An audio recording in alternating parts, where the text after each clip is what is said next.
সুমিতার জার্নিতে আরও একটি নতুন ব্লগ ভিডিও তোমাদের অনেক ওয়েলকাম। আজকের দিনটা অন্য দিনের চেয়ে অনেকটা আলাদা, পুরোটাই আলাদা। আজকে হচ্ছে একটা স্পেশাল ডে। আজকে আমাদের 10 ইয়ার্স ম্যারেজ ডে। আজকে আমাদের 10th ম্যারেজ অ্যানিভার্সারি। তো মানে কি বলবো, খুব খুব খুব খুশি। ঝগড়া মারামারি অনেক কিছু, অনেক ঝড় ঝাপটা বিচ্ছেদের মুখোমুখি হয়ে সেখান থেকে টেনে নিয়ে এসেছি, না ছাড়বো না তোমাকে। এইভাবেই 10টা বছর আমরা কাটিয়ে দিলাম একসাথে। ভাবতেই পারি না 2014 সেই ছোট্ট মেয়েটা, ছোট্ট ছেলেটা আজকে অনেকটা বড় হয়ে গেছে। কোথা দিয়ে গেল গিয়ে দিনগুলো কল্পনাই করতে পারি না। তো আজকে সকালবেলা এখনো স্নান করিনি, এখন বাজে 6:30। তো এখন থেকে শুরু করলাম ব্লগটা। আজকে 3 ফেব্রুয়ারি শনিবার। আজকে এখন থেকে ব্লগটা শুরু করলাম। তোমরা সাথে থাকো আর দেখতে থাকো, আর সবাই অনেক অনেক ভালোবাসা দিয়ে অনেক প্রে করো।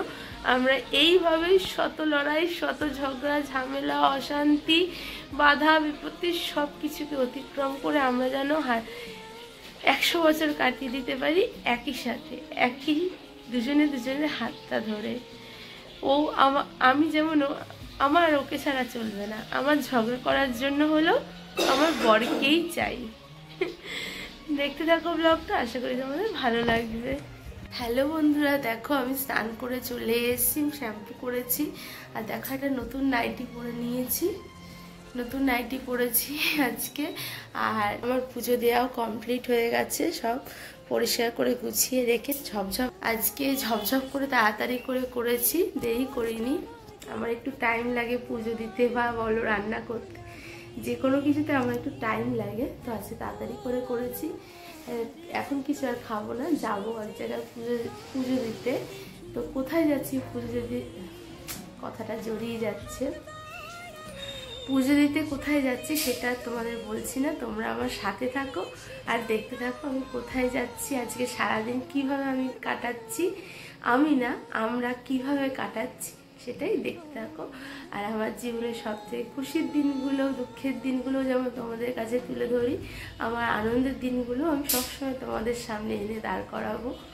সুমিতার জার্নি এই কারণেই, তোমরা পাশে থেকো, সাথে থেকো। তোমাদের সাপোর্ট, তোমাদের ভালোবাসা আমার অনেক বেশি প্রয়োজন।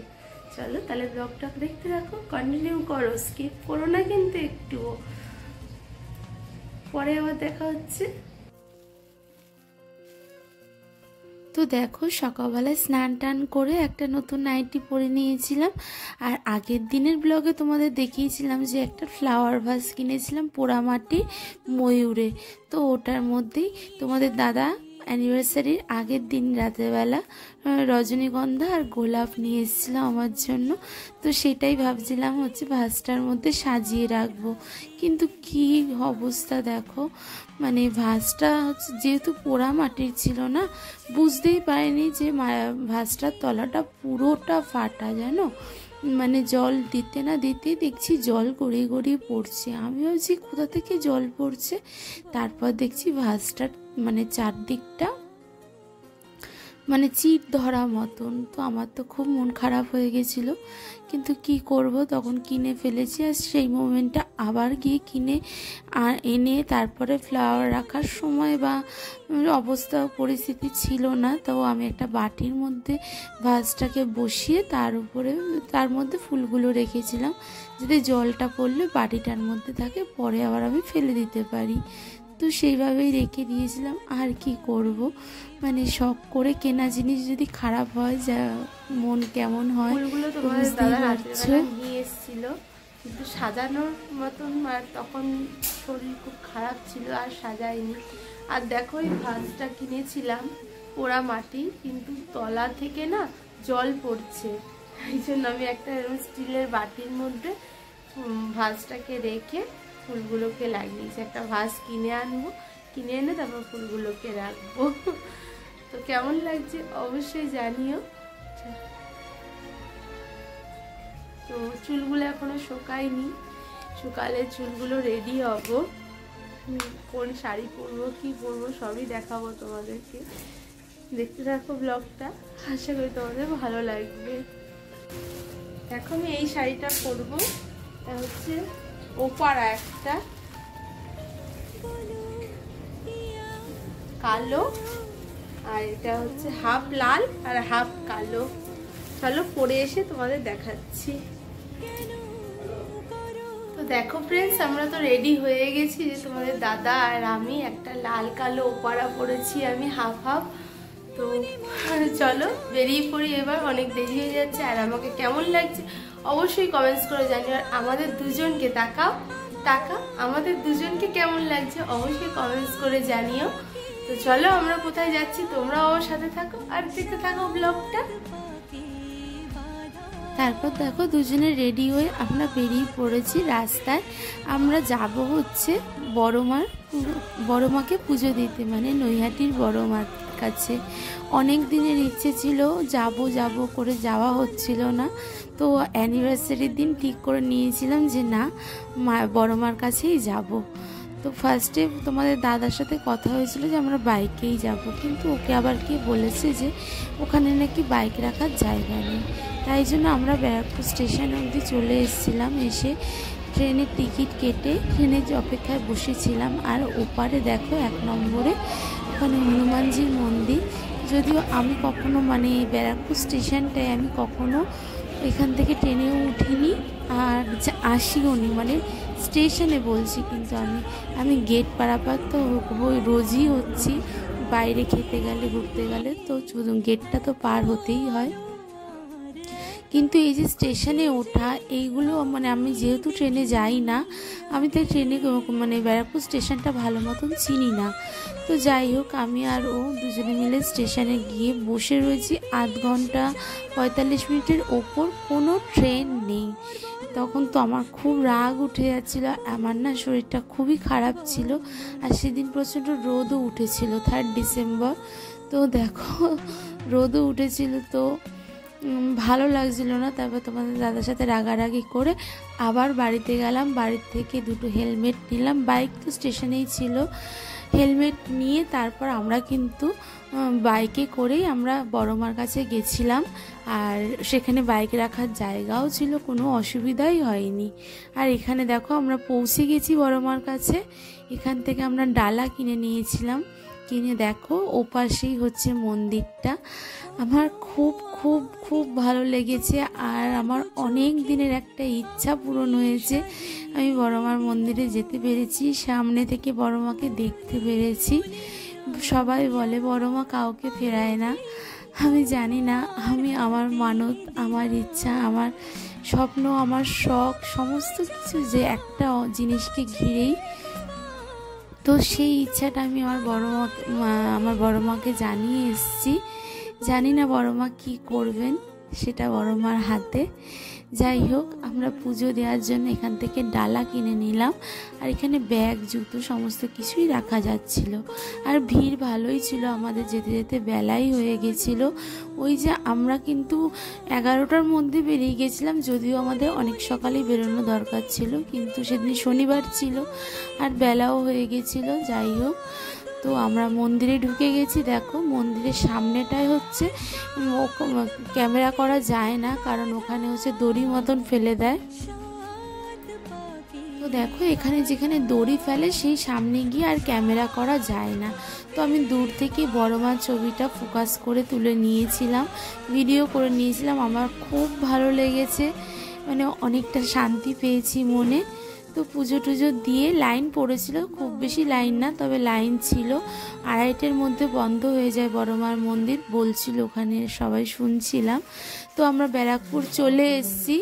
আর ব্যারাকপুরে এসে আমরা চলে গেছিলাম হচ্ছে কস্তুরীতে লাঞ্চ করতে। তো প্রথমে আমরা খেয়ে নিয়েছিলাম হচ্ছে আম পানা শরবত। সেদিন যেহেতু অ্যানিভার্সারি ছিল, বিরিয়ানি আর খেতে যায়নি। আর ভালোই যে বললাম, শরীর ভীষণ খারাপ করেছিল। তো হ্যাঁ, 1 গ্লাস আম পানা শরবত না, আমি একা মোটেও খাইনি।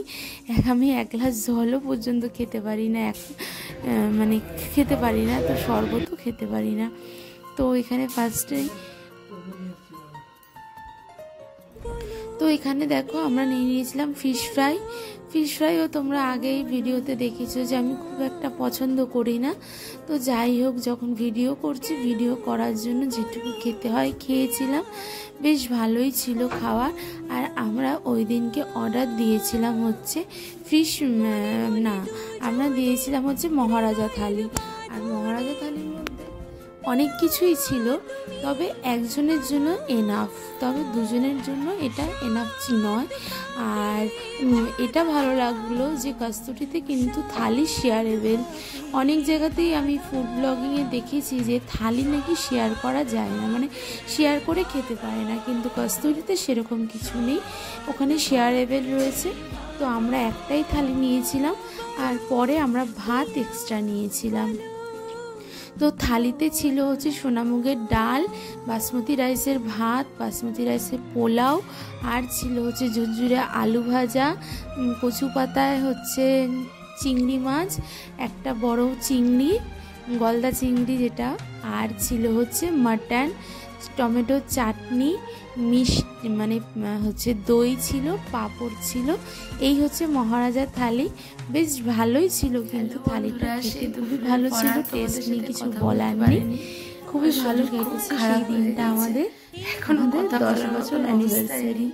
আমাকে দেখে হয়তো বুঝতে পারছো, এখন রাতেবেলা বর কেক নিয়ে এসছে, তাই কেক কাটবো। দেখো কেকটা দেখাচ্ছি, দেখো কেকটা কেমন হয়েছে অবশ্যই কমেন্টে জানিও। দেখো সুমিত্রা অ্যান্ড জয়ন্ত লেখা 10th, আর এই যে হ্যাপি অ্যানিভার্সারি। কেকটা কেমন হয়েছে অবশ্যই কমেন্টসে জানিও। কেকটা কেমন হয়েছে অবশ্যই কমেন্টসে জানিও। ফোনটা কেটে যাচ্ছে, হাতটা কাঁপছে, তো রাত হয়ে গেছে, তাড়াতাড়ি করে কেকটা কেটে নিই। চলো, আমার শরীর একদম ভালো না, দাঁড়ানোর ক্ষমতা নেই, তাড়াতাড়ি কেকটা কেটে নিই। আর সকালবেলা তোমাদের দেখালাম ফ্লাওয়ার ভাসে আমি ফ্লাওয়ার রাখছি, আর এখন দেখো বোতলে রয়েছে ফুলগুলো, বোতলে ফুলগুলো রয়েছে। ওই যে বললাম, আমি না ফ্লাওয়ার ভাসটা রাগ করে ফেলেই দিয়েছি, ভালো লাগছিল না, মনটা খারাপ হয়ে গেছিল। সকালবেলায় নতুন একটা জিনিস বের করে যদি ওরকম হয় না, মনটা খারাপ হয়ে যায়। তো দেখো রজনীগন্ধা ফুলটা আর গোলাপ ফুলটা দুটো বোতলে রেখে দিয়েছিলাম, পরের দিন একটা ভাস কিনেছিলাম। আর তোমাদের দাদা রাতের বেলা একটা কেক নিয়েছিল, কেকটা খুব সুন্দর ছিল। জানি না ক্যামেরাটা কি গন্ডগোল করে ধরেছিলাম নাকি উল্টোপাল্টা ধরেছিলাম, কতটা কি বোঝা যাবে জানি না, তবে চেষ্টা করেছি ভিডিওটা করার। আমাদের 10th অ্যানিভার্সারি খুব ভালো কেটেছে, অনেক কষ্ট, অনেক ঝড় ঝাপটা সহ্য করে লড়াই করে আজকে আমরা 10 বছর কাটিয়ে দিলাম দুজনের সাথে। এটুকুই বলার, তোমরা প্রে করো আমরা যেন আরও বাকি দিনগুলো ভালোভাবে থাকতে পারি, আমাদের জীবনটা দুজন থেকে যেন তিনজন হয়ে যায়। হয়ে গেল, এইভাবে দুজনে করে দিলাম। ভালো মন্দ, ভালোবাসা, মান অভিমান, রাগ, ঝড়, মানে কি না দেখেছি 10টা বছরে। যাই বলি কম বলা হবে, জীবনের সব অভিজ্ঞতা সঞ্চয় করেছি এই 10টা বছরে, সমস্তটা, ভালো খারাপ ঠিক ভুল, যত কিছু দিক আছে বিবাহিত জীবনে সবটা আমি ফেস করেছি।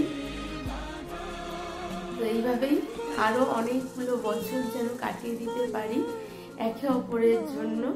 ঝগড়া করবো তবু ওকেই আমার চাই, এটাই হচ্ছে আমার কথা। তোমরাও সবাই প্রে করো আমরা যেন এইভাবে একসাথে সারা জীবন থাকতে পারি।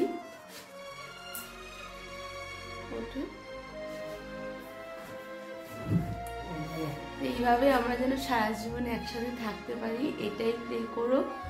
চলো আজকে একসাথে দুজনে বলছি গুড নাইট।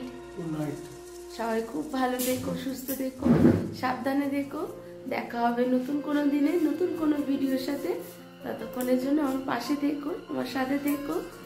আর আমি তোমাদের পাশে সবসময় ছিলাম, আছি আর থাকবো যতদিন আমি ইউটিউবের সাথে যুক্ত থাকবো। যারা আমার পরিবারের নতুন বন্ধু আছো তারা প্লিজ আমাকে সবসময় সাপোর্ট করো, পুরনো বন্ধুরাও আমাকে সাপোর্ট করো, আমি তোমাদেরকে সবসময় সাপোর্ট করব। আর যারা আমার চ্যানেলে নতুন, এখনো পর্যন্ত আমার চ্যানেলটাকে সাবস্ক্রাইব করোনি, তারা তাড়াতাড়ি করে চ্যানেলের পাশে থাকা নোটিফিকেশন আইকনটাকে টং করে বাজিয়ে দিয়ে নোটিফিকেশনটাকে অল করে দেওয়া, যাতে আমি যাই ভিডিও পোস্ট করি না কেন সবার আগে তোমাদের কাছে পৌঁছে যায়। চলো বন্ধুরা, tata, bye bye, good night. দেখা হবে নতুন কোনো দিনে নতুন কোনো ভিডিওর সাথে। ততক্ষণ সুস্থ থেকো, ভালো থেকো, টাটা।